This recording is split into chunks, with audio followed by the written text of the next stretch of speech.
मैंने जिंदगी में अपनी बुलाहट पर कभी भी शक नहीं किया। देखिए आजकल इस धरती पे हो क्या रहा है कि सोचकर भी ताज्जुब होता है।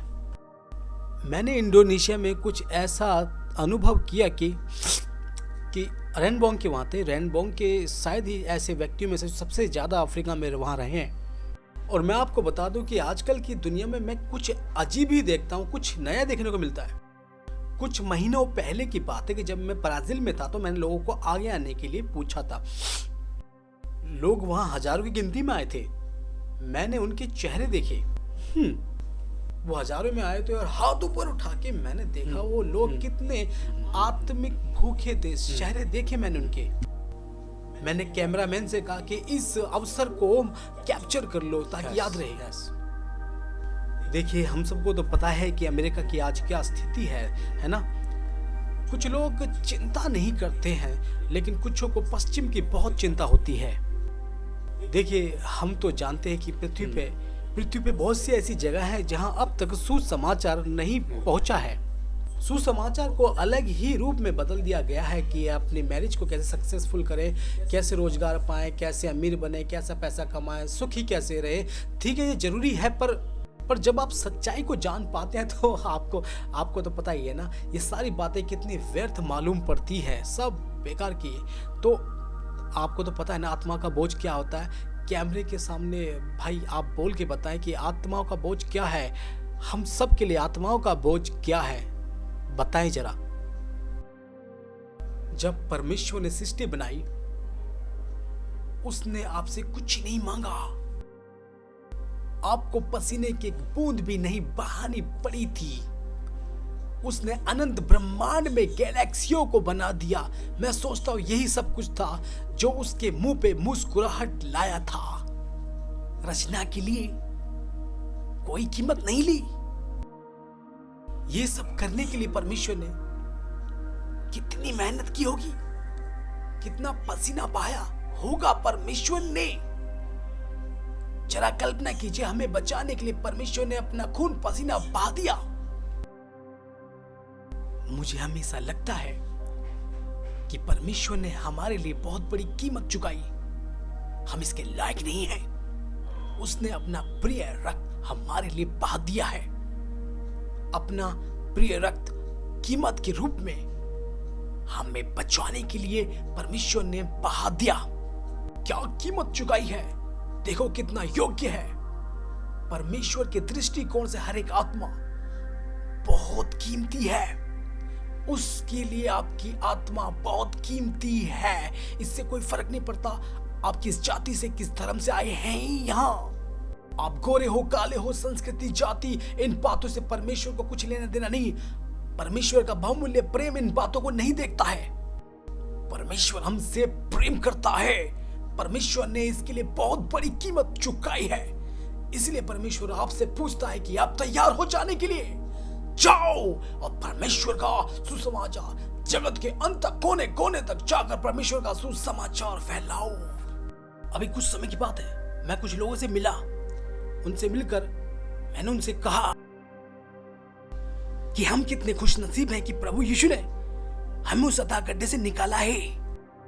लेकिन हमें हमारे कंफर्ट जोन से निकालना नहीं चाहता। तो अब ये हमारे ऊपर है। यशायाह भविष्यवक्ता की तरह हमें अपने कंफर्ट जोन से बाहर निकलकर प्रभु के लिए बाहर निकलना है।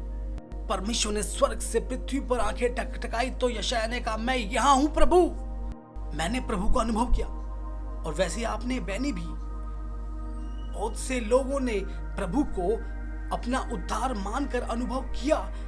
और मैं स्वर्ग दूतों की पुकार सुनता हूं और मैं अपने आप को बहुत ही आशीषित समझता हूं।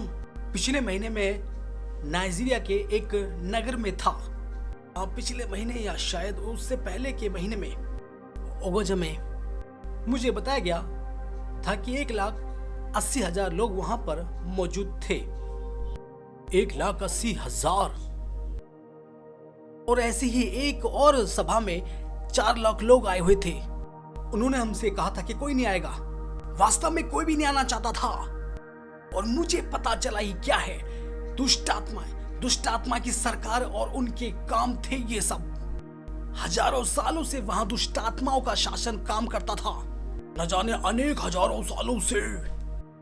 फिर मैंने बाइबल उठाई और प्रभु यीशु के अधिकार और वचन को क्लेम करना शुरू कर दिया। फिर प्रभु ने कहा शैतान का ढांचा और शासन टूट गया है और उसकी सारी योजनाएं भी। और ऐसे ही अद्भुत रीति से प्रभु यीशु मसीह का कार्य एक के बाद एक होता चला गया। यह है प्रभु का काम करने का तरीका। हमें यीशु मसीह के लिए सुसमाचार बोलना चाहिए, दुनिया के कोने कोने में जाइए, प्रभु के लिए खड़े हो जाइए, प्रभु के लिए कार्य करना शुरू कर दीजिए।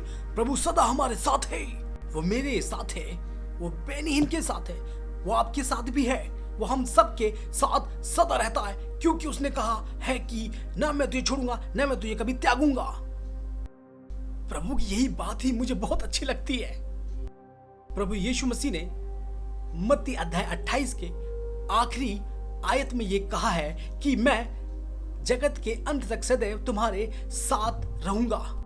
हमेशा से ही इस वचन को लोगों को सुनाना मुझे पसंद है और मैं करता हूं।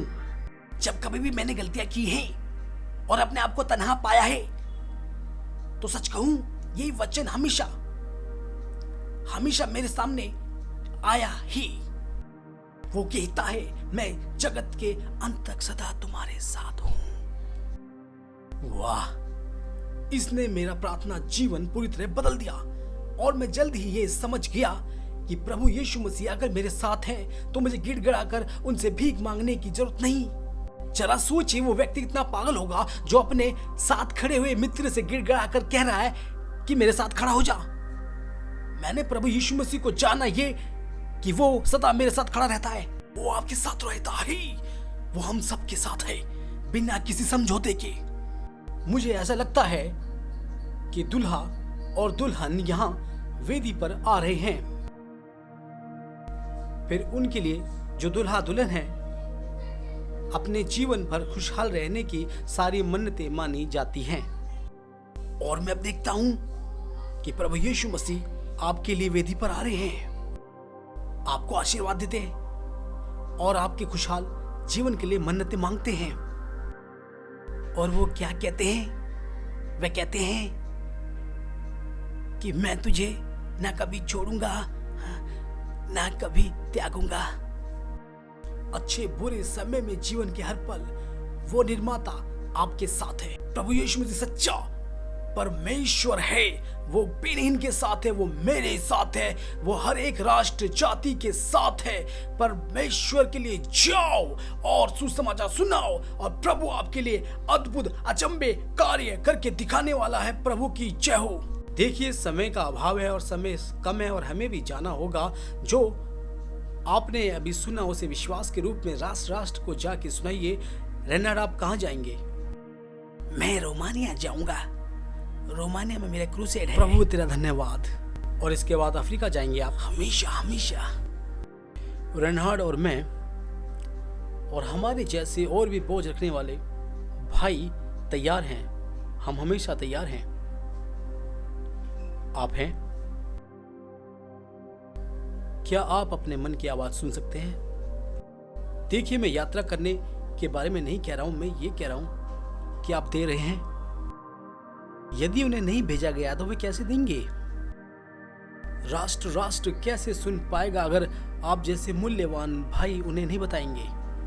मैं जानता हूं उन भाइयों को भी कि जो प्रभु के लिए दे पा रहे हैं। मैं उन भाइयों के लिए दिल से आभार व्यक्त करता हूं सच में। पर समस्या तो उन भाइयों के साथ है जो देख रहे हैं लेकिन दे नहीं पा रहे हैं। कैसे प्रभु? जब तक कि आप दूसरों को ना दे, आपको दे प्रभु। जबकि प्रभु ने कहा है दो तो तुम्हें भी दिया जाएगा।